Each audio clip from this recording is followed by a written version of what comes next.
Awul meka bimali flɛ Mali kɔnɔ hali Mali kɔ kan an b'a yɔrɔ la k'a fɔ ni bimali ka kibaruyaw waati selen bi ye tarata ye décembre kalo tile 6 san 2022 i ka dɔn an bɛ foli lase aw ma an b'a fɔ aw ɲɛna sa k'aw ka bisimila awa bimali ka kibaruyaw kɛnɛ kan min bɛ lase aw ma Bakari Kulubali fɛ. Ama damlani Bafulabe mara ye ama ladɔnya k'a fɔ ayiwa muso dɔ kɔni ale ntanyana ka sabu kɛ kuran ka fali a kɛra Bafulabe sibiri tɛmɛnen ayiwa i ka dɔn n'i y'a ta k'a lajɛ kasara in kɛra yɔrɔ min na sa o ye Bafulabe cercle dugu min bɛ ni a bɛ wele ko Mahina o bɛ Bafulabe mara la ayiwa ni muso in sibiri tɛmɛnen serew y'a jira k'a fɔ muso kofɔlen a tun bɛ finiko la ayiwa finiko in kɔni a tɛgɛ ɲiginnen a taara ka réfrigérateur dayɛlɛ ayiwa i ka dɔn a kɔni nɔrɔlen tora o la ayiwa n'o ye frigo ye a nɔrɔlen tora frigo la u kɔni y'a ta ka taa n'a ye hôpital la i ka dɔn a sera ye waati min na sanga kungurunin a ka fatuli o kibaruya bɔra ka bin wa muso in yɛrɛ i ka dɔn den 9 bɛ a bolo wa a lasirilen fana don a ka sudenw bɛɛ lajɛlen kɛra kari tɛmɛnen i ka dɔn décembre kalo tile 4 2022 a kɛra Mahina an bɛ dugawu kɛ sa Ala ka a dayɔrɔ suma.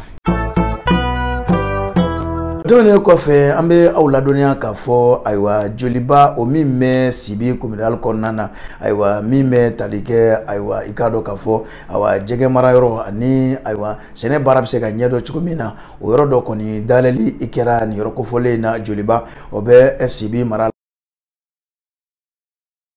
la an ka jamana kɔnɔna don Kati. O tɛmɛnen kɔfɛ an bɛ segin an bɛ na Bafulabe mara la an b'a ladɔnya k'a fɔ ayiwa pont min bɛ yen n'o ye ayiwa i k'a dɔn k'a fɔ Arayi pont ye pont ferroviaire Mahina ko a datugura kabi octobre kalo tile 18 san 2022 ko ni Ala sɔnna ko a bɛna dayɛlɛ ayiwa alamisa don décembre kalo tile 8 san 2022 ayiwa baaramisɛnnin minnu bɛ ka kɛ walasa a bɛ se ka dayɛlɛ cogo min na k'olu bɛɛ lajɛlen kɔni bɛ ka kɛ walasa a dayɛlɛ bɛ se ka kɛ koba ye cogo min na maa min kɔni ye pont yɛrɛ labɛn cakɛda min y'a labɛn u bɛ o wele ko Soma Frek.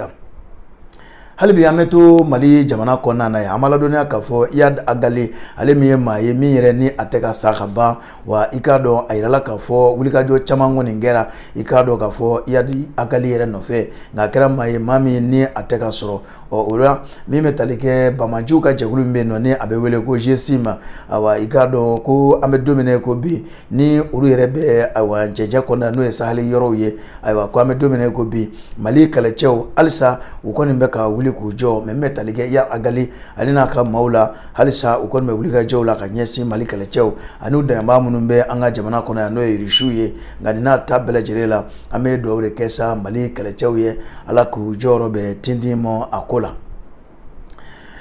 O kunnafoniw tɛmɛnen walasa ka bɔ kunnafoniw kɔnɔna na an b'a kuncɛ ni Niger jamana ye an b'a ladɔnya k'a fɔ Nigerkaw ka jamana ɲɛmaa n'o ye ayiwa Mohamed Bazoum ale n'a ka gouvernement olu kɔni bɛ wulikajɔ la ayiwa layidu bɛ ka d'u ma Faransi jamana fɛ k'a jira k'a fɔ ayiwa min bɛ u ka tali kɛ u ka yiriwali gafeba n'o ye plan de développement économique et social PDS 2022 2026 i k'a dɔn ko Faransi ka se ka o sigiyɔrɔmatini cogo min na nafoloko la o waati kelen la ministre min bɛ n'o ye ɲɛsinnen don u ka dugujɔla nafa ma ɲango Tajiko n'o ye Abba Isufu ye ale kɔni bɛ ka i k'a dɔn dɛmɛbaaw ɲini dɛmɛbaa minnu ye dɛmɛbaa kɛrɛnkɛrɛnnenw ye i k'a dɔn kɛnyɛrɛye dɛmɛbaaw k'o kɔni bɛ k'olu ɲini walasa ayiwa baara bɛ se ka ɲɛ u bolo cogo min na o la ale ni jamakulu dɔ kɔni wulila i k'a dɔn min yɛrɛ ɲɛmaa tun ye Mohamed Bazoum bolo u taara Paris kɛra décembre kalo tile 5 ani a tile 6 in na u taa kun tɛ dɔwɛrɛ walasa u ka plan de développement économique social n'o y'u ka yiriwali gafeba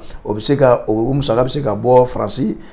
jamana fɛ cogo min na ka kɛ ni san 2022 2026 o baara boloda gafew ye Niger kɔnɔna na ko n'i ye jateminɛ kɛ a nafolo yɛrɛ n'i ye jateminɛ k'a la a bɛ taa i jɔ euro wari i k'a dɔn k'a fɔ euro wari caman yɛrɛ la